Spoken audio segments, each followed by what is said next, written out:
Hey, you busy? Mm-mm. Okay, let me run something past you real quick.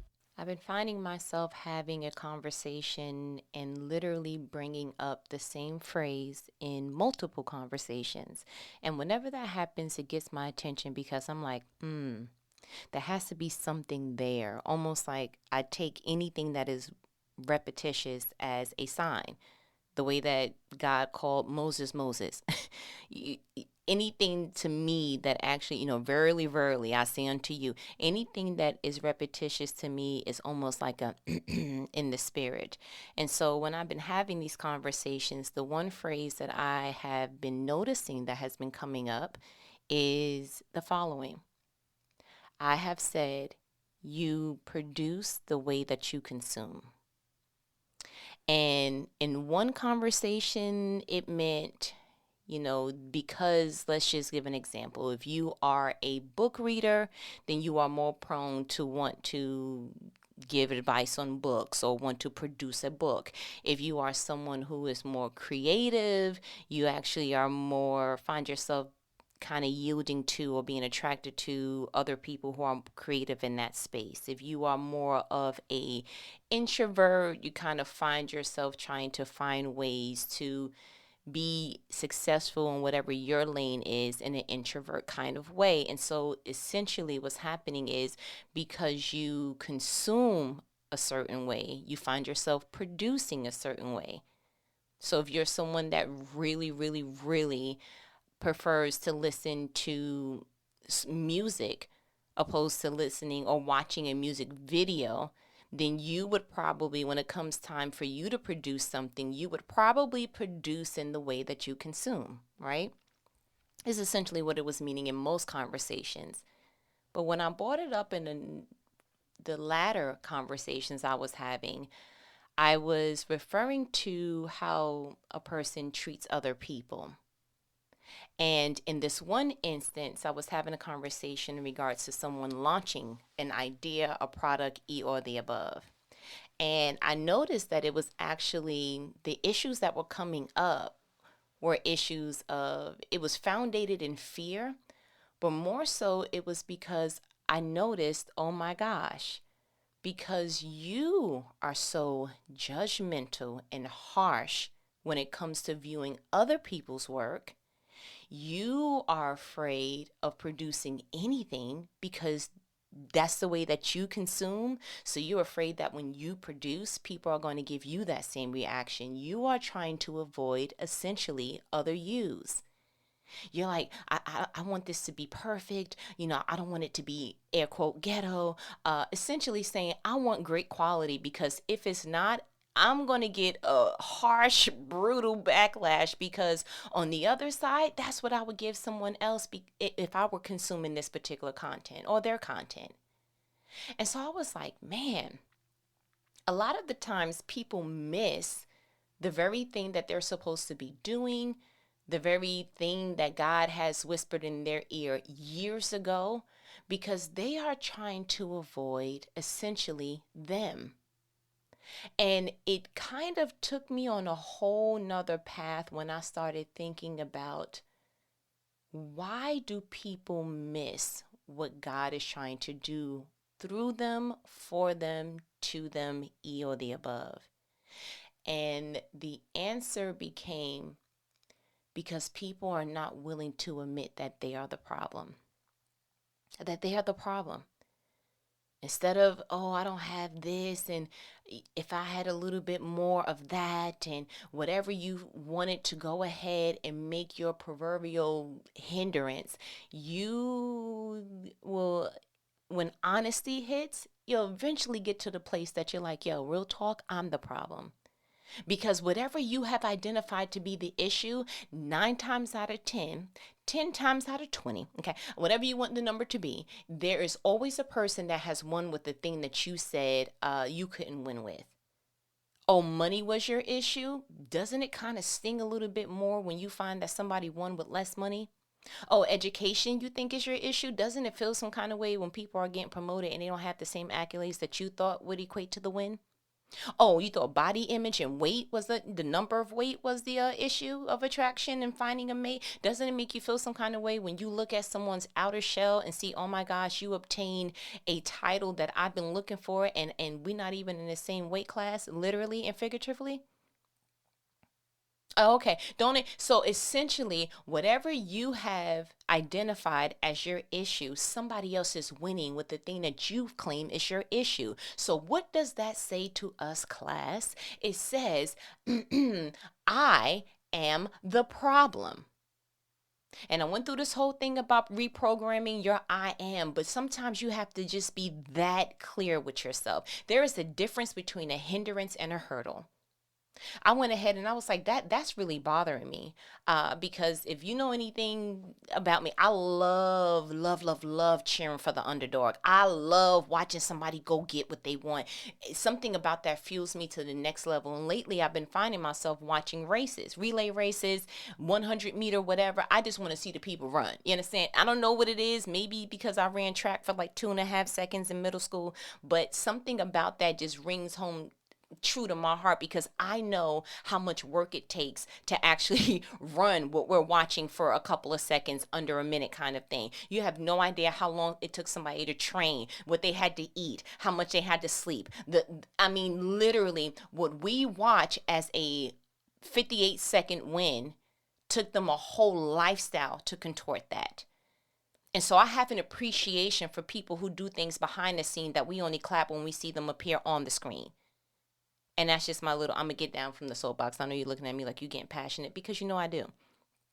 So I want to take a moment real quick to just identify the difference between hindrance and hurdles. So a hindrance, according to the bishops of the New Oxford Dictionary, because I'm not, nobody's plagiarizing grandbaby. The definition of hindrance is a thing that provides resistance, delay, or obstruction to something or someone. A hindrance is a thing that provides resistance, delay, or obstruction to something or someone. So an hindrance is literally something that stops something. It is something that is a problem. There is, call Houston, because it definitely has a problem. Versus a hurdle. A hurdle in the noun sense is, first one was an upright frame, typically one of series that athletes in a race must jump over. We know that one. But two is an obstacle or difficulty. An obstacle or difficulty. So in layman's terms, what is the difference between a hindrance or a hurdle is how you respond to it. When I watch the races, the person that wins, the person that trains, doesn't stop at hurdles. The problem is that most people are not able to properly identify the difference between a hurdle or a hindrance. Someone not hiring you for that particular position or that particular job, that's not an hindrance. That means that you have identified only one lane and one way to get the gold medal, is what you essentially said for your life. So that one company, that one position, that was the end all be all. After that, that's just it. So your book reads one chapter, one paragraph, and that's it. We're not going to try to add or do anything different. We're not going to try to get creative. We're not going to try to network. We're not going to try to rebrand. We're not going to try to do anything that betters ourselves personally, professionally, anythingly. You're just going to go ahead and accept that one no or that couple of no's and say, well, I tried. That's it. That's a hindrance mindset. A hindrance mindset sees the restriction, sees the difficulty, sees it, and yields to it and says, well, maybe if my father was there, I wouldn't have had A, B, and C. Maybe if I had better examples in this area, I would have a different outcome. Maybe if my mother and I had a better relationship. Maybe if I had more family support. Maybe if I had. So you're literally making the equation of your life being me plus or minus this situation equals my story forever. That's essentially what you said. And how dare you do that and make your book less than a bestseller and not have it where we all love that one thing of rooting for the underdog, and what you've done for society, what you've done for your bloodline, what you've done for your own personal story is you have made it where you stole the opportunity for somebody to cheer for you, even if it's yourself. Do you know how self-fulfilling it is to look at your own ingredients in life and say, listen, I know I'm short a couple of seasonings. I know I'm short a couple of vegetables. I know I'm short some of the things that would be delicacy, but I could tell you what, for what I have and what God gave me, I'm going to go ahead and make these pieces hit. You understand? The pots and pans is going to be clanking in this kitchen. And whatever I come out with, and I believe God's going to come up with something that's going to be delicious, it's going to be edible. It may not be the best thing on the menu in the 5-star shelf situation, but what I have will be edible enough that it will sustain me until I get to where I need and want to be. Sometimes you got to look back on your own ingredients and be like, God, I am in awe of what you can do. Instead of, I'm going to show them and this, that, and the third. No, I want you to be such in awe with how God does a thing that you are paying attention more than anybody, that this whole thing, how God creates. I always tell him, I'm like, if nothing at all, you've wowed me, because I know my ingredients. I know where I came from. I know what I fall short in. I know what I did not have. I know. And if nobody else is cheering and excited for what God's doing for me, guess what? I can guarantee you that it does not do anything for me. The theater of my life is not silent, because I'm rooting for me, because I see what God is doing, because I know where I'm going, because I seen where he's taking me from. That's the huge difference between hindrance and hurdle. Hurdle, from when I'm watching in the races, no one stops at it.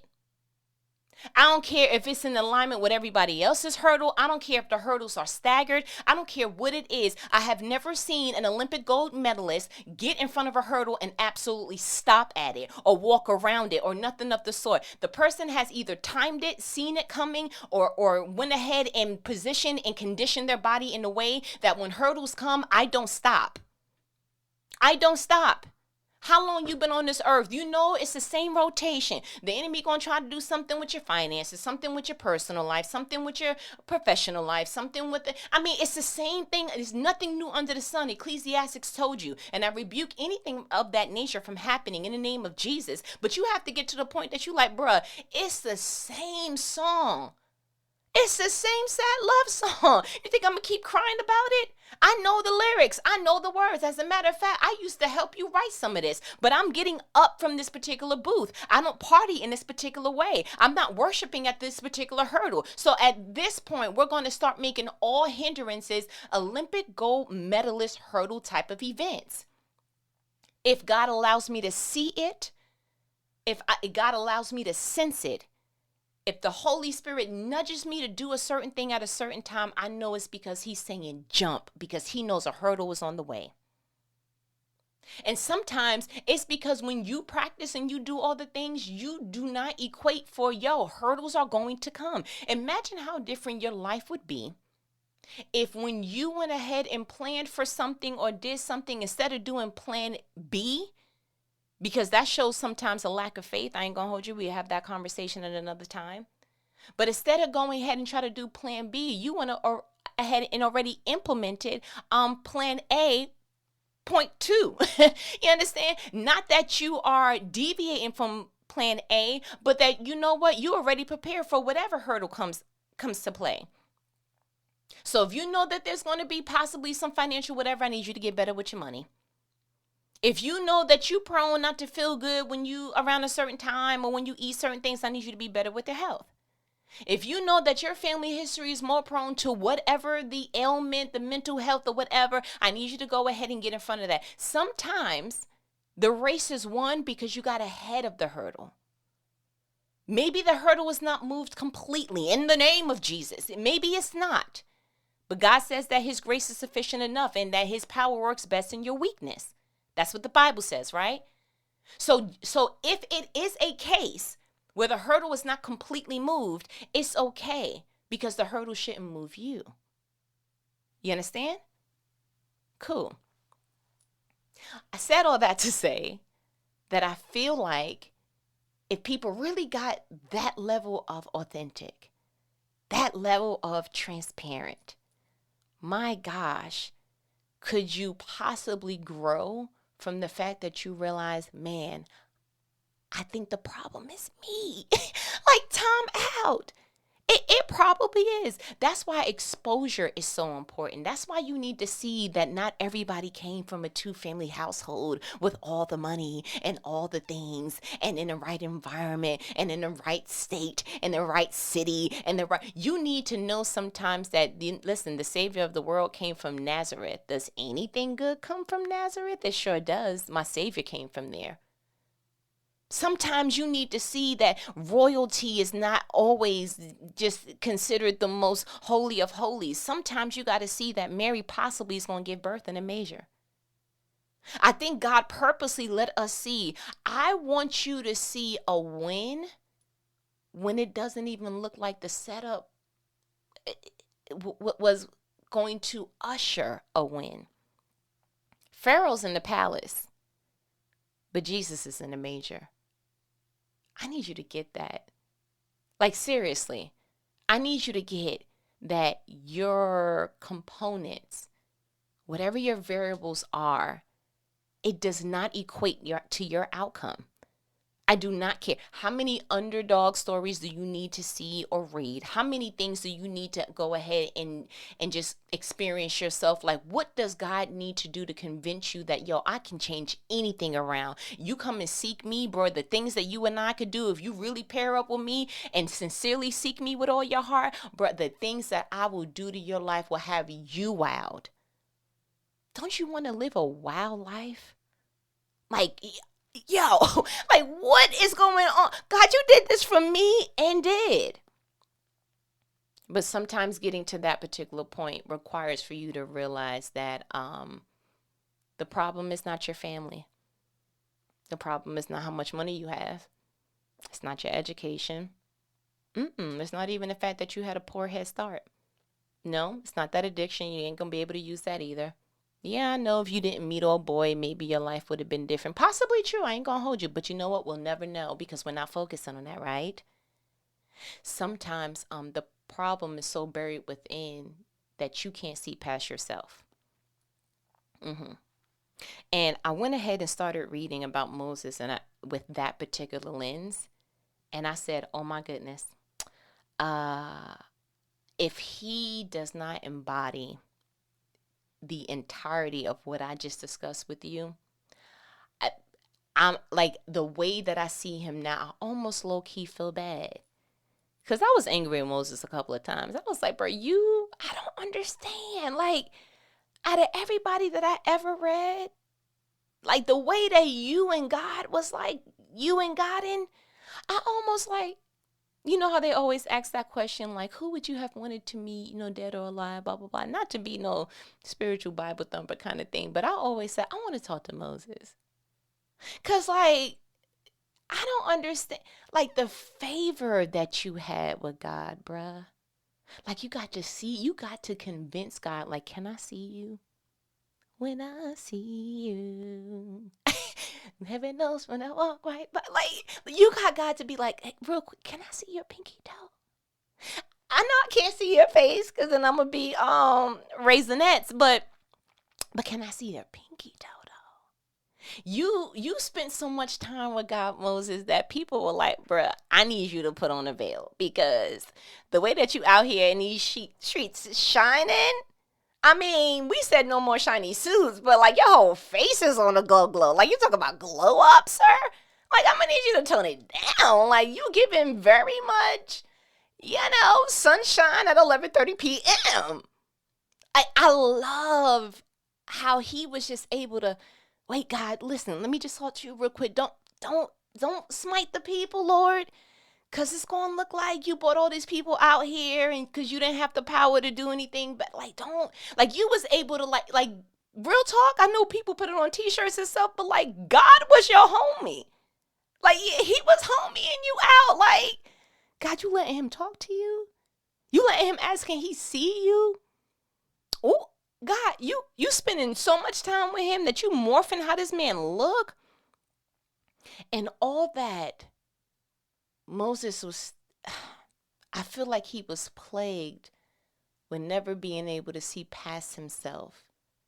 He was plagued in that he could not identify, dang, he's the problem. And so I want to take there was so many sections of Moses' journey that I wanted to take piece from, but I wanted to show where I identified, oh my gosh, it was from that point. You know how you can look at a person's life or even at your own journey and kind of pinpoint like the ever since? I like to lovingly deem it ever since. Like ever since that happened, this has been the trajectory of a person's life. Like ever since Whitney met Bobby, you see what I'm saying? We're not going to gossip because that's not the kind of grandbabies we want to be. But there always, to me, is a ever since. But the beauty of it is that you can change that. You can alter that. A ever since is not permanent. To me, it's beautiful to be able to identify that ever since, because then you can go back and uproot that situation and go, no, we're going to plan something different. I'm not doing that. So somebody who loves you should be able to come to you and say, yo, ever since you met old boy, I don't know, you've been kind of, ever since you've been at that job, you've been a little bit more emotional. Like, you okay? Ever since you had that talk with such and such, like you ain't been yourself. Like somebody needs to be alongside you in a way that is so truthful, so authentic, so transparent that they see you when you can't see past yourself. To me, that is genuine iron sharpens iron. And someone who is in a place to receive being sharpened can identify, you know what?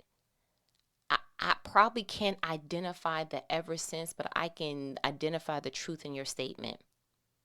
People who are not ready to be sharpened kind of lash out at you because you're trying to sharpen a part of them that they either don't want to appear dull, or they have deluged themselves to believe that they're no longer dull in that area.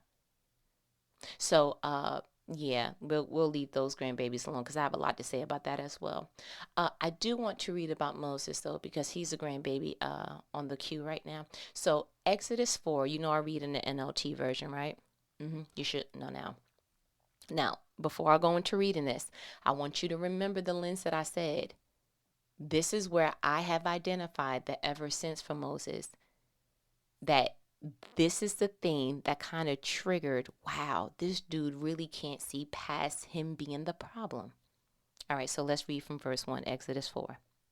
So, wait, pause, backdrop. So this is when God was like, listen, I want you to go to Pharaoh. I want you to show him, blah, blah, blah. Moses was like, but what if they don't believe me? God was like, cool, drop the staff. Go ahead and pick it up, snake. Okay, go ahead, put your hand in your coat. Ooh, your hand did the situation. Put your hand back in your coat. Okay, now it's healed.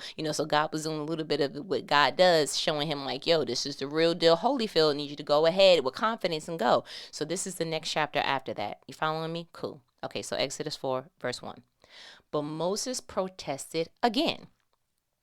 What if they won't believe me or listen to me? What if they say, the Lord never appeared to you? 2.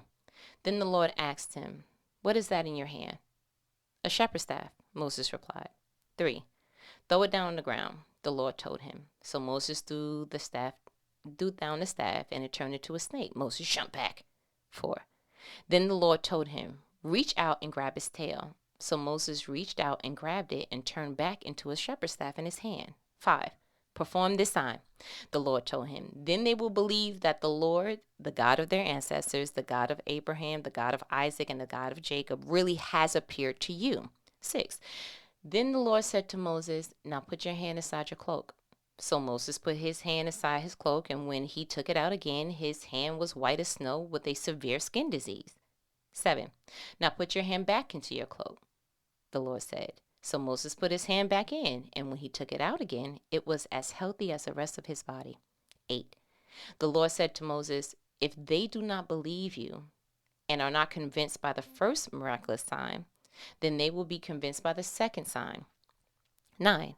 And if they don't believe you or listen to you even after these 2 signs, then take some water from the Nile and pour it out on the dry ground. When you do, the water from the Nile would turn to blood on the ground. 10. But Moses pleaded with the Lord. Oh, Lord, I'm not very good with words. I never have been. I'm not now. Even though you have spoken to me, I get tongue-tied and my words get tangled. 11. Then the Lord asked Moses, who makes a person's mouth? Who decides whether a person speaks or do not speak, hear or do not hear, see or do not see? Is it not I, the Lord? 12. Now go. I will be with you as you speak, and I will instruct you on what to say. 13. Moses again pleaded, Lord, please send anyone else. 14. Then the Lord became angry with Moses. All right, he said. What about your brother, Aaron the Levite? I know he speaks well. And look, he is on his way to meet you now. He will be delighted to see you. 15. Talk to him and put the words in his mouth. I will be with both of you as you speak, and I will instruct you both in what to do. 16. Aaron will be your spokesman to the people. He will be your mouthpiece, and you will stand in the place of God for him, telling him what to say. 17. And take your shepherd's staff with you, and use it to perform the miraculous signs I have shown you. 18. So Moses went back to Jethro, his father-in-law. Please let me return to my relatives in Egypt, Moses said. I don't even know if they are still alive. Go in peace, Jethro replied. 19. Before Moses left Midian, the Lord said to him, return to Egypt, for all those who wanted to kill you have died. 20. So Moses took his wife and his sons, put them on a donkey, and headed back to the land of Egypt. In his hand he carried the staff of God. Pause. You know what the issue is here? Moses. Because he told God in 19, oh Lord, I'm not very good with words. I have never been, and I'm not now. Even though you have spoken to me, I get tongue-tied and my words get tangled. So God didn't take away the fact that he had to talk. God just allowed him to talk to someone that he would be comfortable being himself in front of. Okay, so talk to your brother. Everything I just told you, you're going to tell him. And while y'all stand there, you're going to be whispering to him what to say, and then he's going to go ahead and tell the people. So then Moses was talking your issue at all? No, because if it's an issue, it's an issue, right? It's an issue in front of whomever. Talking is an issue when you talk to yourself. Talking is an issue when you talk at a mirror, when you talk on the phone, when you, like, talking should just be an issue, period, if you have identified that talking is the issue. But it's not. It's not. What's the issue, Moses? What'd you say? Oh, it's you. Because you went on however many verses, almost a full chapter and a half, telling God, no, I'm trying to just convince God. It's not, what if they not believe in me? Okay, I'm going to give you all these miracles then. Okay, but God, but my tongue tied. Okay, then go ahead. God, please send anybody else. Like, you just had to get real at some point. Like, bro, I'm making up all these excuses and you giving me all these remedies. And the truth is, it's not the excuses, dog, it's me. Because once God said, go ahead and tell your brother and blah, blah, blah, there was no more back and forth with God. Oh, thank God. Okay, he's going to have Moses go. He's going to have Aaron go with me. But you still got to talk. And not only that, he was like, bro, still take your staff, though, because you're going to have to still turn that into a snake. I ain't going to hold you. Everything I just did, you're going to have to do. What was the difference? That God allowed you to have company because you didn't believe in yourself. So then what was the real issue? You. And you know what I think is ironic? God gave him all that information to see if he would go out on faith. And because he couldn't go out on faith and he went out instead with spiritual crutches, because Aaron wasn't called, Moses was. And so because you needed somebody to be next to you that God didn't feel like you needed to be next to you, to me, that's a spiritual clutch. God told him at the very end, return to Egypt, for all those who wanted to kill you have died. Now, God, why would you tell him that at the very end? If you would have told him that in the beginning, then maybe he would have been a little bit more reluctant to be like, oh, thank God, because I ain't going to hold you. I was afraid, sir, because I don't know if you know, but kind of had a situation in Egypt. Put somebody in the sand, neither here nor there. But low key, that was making me nervous. So I'm so glad that you started off like that. Why do you think God didn't start off with the, hey, let me go ahead and soothe you? Why don't you think God wants to get to the place that he's like, listen, he is going to marry you. Listen, that job is going to hire you. Listen, whatever it is that you're going to get that house. You're going to get that car. You're going to, that thing that is kind of hovering over you, that's competing with your faith and is actually fear. I'm going to go ahead and just soothe that part so that you can maximize on your faith. I think it's because God wants us all to get to a place that it doesn't matter what's trying to compete. If God said it, I'm going to do it. Period, point blank, the end. Because honestly, how much better do you think Moses would have felt if God would have just said what he said all the way after? All the miracles, hey, you can take your brother. Like, bro, why you didn't lead with that? Because if you have to be led by soothing versus being led by God's instruction, then you're the problem. I mean, not trying to say it to hurt feelings, but very much trying to say it to hurt feelings, because you got to identify what your clutch is. Moses, you feel better with Aaron being there than God saying, yo, tell him that I am sent you. Oh, I ain't never heard no I am before, so this may be the real deal. I ain't gonna hold you. God said for you to go, but you were like, okay, I'm gonna take my wife and my son, because I don't see and that could just be between him and the Lord, but I didn't see what God said, hey, take your family and go. God said I wanted you to go, but you were like, okay, so take your brother with you. But then you went back home and took your wife and your sons, and it's like, why do you need the comfort of a crowd than the comfort that God called you? Why do you need to feel like, as long as I got my A1s and my day ones, why do you need to feel like, wait till I get my money right? Oh, like, why do you have to, why is there a contingency on your obedience? Why? I don't, and I'm not asking because I'm oblivious to it. I'm asking because we need to get foreign to it. You just got to get to a place that you like, yo, I don't care if I have to do it alone. I don't care if I have to be the only one that gets out this boat to walk on water just to say that I did it with Jesus. But what I won't do is to remain coddled by a crowd when I'm actually being disobedient to my calling. He did not tell Abraham to bring Lot. He said, Abraham, leave, not even Abraham at that time, Abram, okay? Leave your father's house. Yeah, and I'm going to go ahead. Yeah, you go, and I'm going to show you, like, you about to be, the father of all fathers. I'm about to show you in a minute. And then what did he do? He took Lot with him.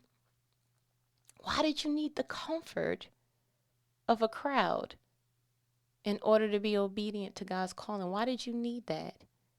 What was it about bringing Lot that, like, how come, like, I don't, and so I think we need to get that real with ourselves.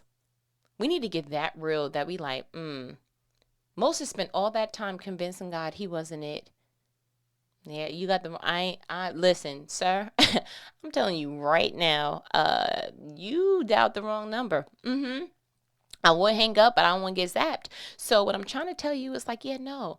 And for God to be as patient as he was with Moses makes me just want to expeditiously impact my obedience. I do not want to, and I've been living by this particular mantra for quite some time. I do not give myself enough time to filter through what God said to do, because I believe that if and when we do, it's a wrap. You've allowed emotions to enter the chat. You've allowed logic to enter the chat. And this whole conversation was supposed to be a one-on-one text message between you and God, but you made it a group chat. So now you got to filter through all the different things and threads of everybody else's input when it was just supposed to be you and God. Yeah, I don't give myself enough time for that, because I truly understand that I'm a spirit being living a human being life. And so in order for me to be a good manager of self, I need to go ahead and eliminate any human being-ism interfering with my spiritual calling, my unction. Whatever God told me to do, I need to just go ahead and do it. It don't have to make sense. That's why, real talk, as I've gotten older, I have been more unveiled or veiled more. Yeah, the opposite of that. Because in my natural, I'm an open book. What chapter you want to read? Like, listen, I'll speak to anyone. I'll encourage anyone. I'll do, but something about life, maturity, more so spiritual maturity, has shown me the more open you are, the more Joseph results you get. Joseph had a dream and immediately told his brothers, and the output of when and who he told resulted in the pit.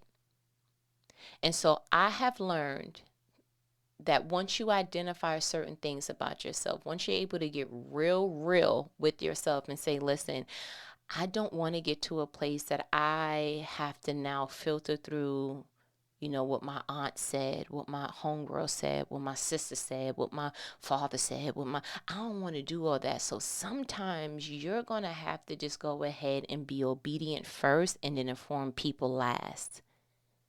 Because sometimes when you do it out of order, obedience is last, and obedience out of order is just a really pretty way of saying you are disobedient. And I don't know about you, but I don't like the way that feels. I don't want to be a recipient of that. And so if I have to put a temporary hush just so that I can, with excellence, execute what God said to do first, then that's what I'm willing to do. Why didn't you tell me you was why didn't you tell me that you was going to apply for? Because you don't even understand that what God's calling me to do takes a certain set of faith. I got to hush this fear down. I have to tell my own emotions, shh, get thee behind me. I have to tell the people close to me that I want to go ahead and there are some things that I have to do to put certain aspects of my life in order so that I can always make sure that I'm putting what God said to do first. Yeah, it is nothing personal. But this thing is starting to get real to the point that I'm starting to identify that if I keep adding personal things to an item, that it kind of looks like I'm diluting God. Because it should have never read Moses and Aaron. Yeah, it should have always read just Moses. Because sometimes when you bring people with you that God never intended, if that wasn't his original plan, guess what? Now you spending time with God, Moses, and Aaron is down there building a golden calf that is going to result in most of the Israelites dying. That was never a part of God's original plan.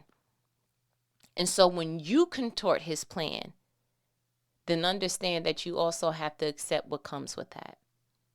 So when you bring Lot with you, Abram, understand that when he's in Sodom and Gomorrah and you got to go back and get him, see, now you altering all the things. And the beauty of God is that he's never going to interfere with what you want to do. That's free will.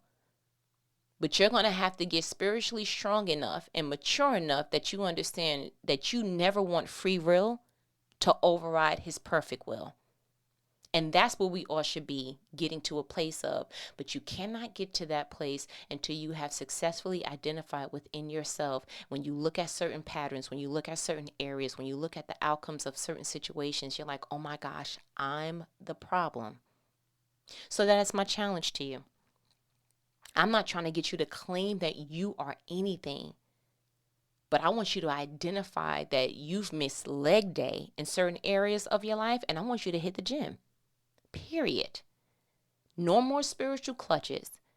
No more, but if my such and such is with me. No, you don't understand. We're not doing any of that. What is God's perfect will? What did he tell you to do? Yeah, don't add nobody else to this boat that he didn't say to bring with you. I'm so glad that when Peter got off the boat, that when he said, Jesus, if that's you, tell me to come out there to your boy. Oh, okay, then I'm on my way. I'm so glad he didn't look at another disciple and was like, "Come on, Mark. He said we can go." Mark didn't. Mark didn't confirm that that's what Jesus said. Jesus was talking to you, Peter. Yeah, be careful. You added Mark, and now he drowning, and you like, ooh, and now that's distracted you from walking at all. Yeah, let's get to the place that we start identifying. Yeah, I think I'm the I ain't gonna hold you. I think it's me. And there's maturity in that, and there's freedom in that. And you know what else comes from that? Growth. Because guess what? You haven't read again that when God said to do something with Abraham, that he was like, oh, okay, let me go ahead and add a few other situations. He did it a few more times. Like, you know what, you're going to have a son. Then his wife was like, go sleep with Hagar. Like, oh, y'all going to keep just adding people to the story that God didn't have originally designed for? Okay, listen, he ain't gonna stop you from laying with Hagar, but understand that when Ishmael comes, God is not going to interfere with that either. You're going to have to deal with the repercussions of Ishmael when he always had Isaac in mind. Do you understand what I'm trying to go? Yeah. Yeah, I'm passionate about this because every shackle is not as clear and loud as a clink clink sometimes. Sometimes you got to stop and be like, time out. There's something deeper going on here that I don't think that I'm really identifying. And then once you do, you dismantle that thing, throw that thing back to the pit of hell where it belongs and say, okay, God, bring me back to the manufacturer default. Because the one thing that I'm not going to do is look like this chapter of Exodus 4 in my life. Yeah, we're not going to do that. I want my chapters to read, oh, that's how she was. But ever since she identified that that's how she was never that way again. That's how I want my book to read. Absolutely. And I want everybody around me and everybody who wants to be better, I want their book to read that way as well. Because I believe that we are also writing our own books. Like your name is going to be in the book of life. Yeah, like we are writing our own books. And I want my book to be a bestseller. I want to get up when it's time for Judgment Day and be excited that I actually went ahead and let God write the book that He wanted, the perfect will that He wanted for my life. Because the reality is that I wrote a couple of chapters by myself and it didn't do so well. But as long as I'm still living, I got more chapters. And so I'm excited about that. You understand? Yeah. I was the problem. But ever since I identified that, it's up. You understand? But listen, I feel like you got what you needed. You know what these conversations are, right? Right. They are life-provoking conversations, conversations that not everybody's going to have with you, but who? Your favorite homegirl. I don't know if you have or not yet, but I need you to be on IG. Like there's a lot of things going on over in these streets, and I need you to be trailing with me. Not on no Moses and Aaron, but very much on the like, yo, if I'm your favorite homegirl, prove it. You understand? Strive and Inspire. StriveN as in Nancy, Inspire. Yeah, I'm excited for what's to come. Yeah, but I'm not gonna be telling you nothing new because you already see it on the other side of the streets, right? Yeah, you should be on IG with me, and if I don't see you following me, I'm that petty that I will unfollow you. Don't play with me because you supposed to be. I'm supposed to be. You. I'm supposed to be your favorite homegirl, exactly. But listen, I'm gonna go ahead and let me go. We talk later, okay? Later. Oh, wait, before you go, let me go ahead and just remind you again that you need to be looking at created2multiply.com. Very much created, the number 2, multiply.com. Oh, and you know your girl got a Patreon now, right? When you go to the website, you'll see all of that. So very much go. Okay. Now I'm going to go ahead and let me go. Later.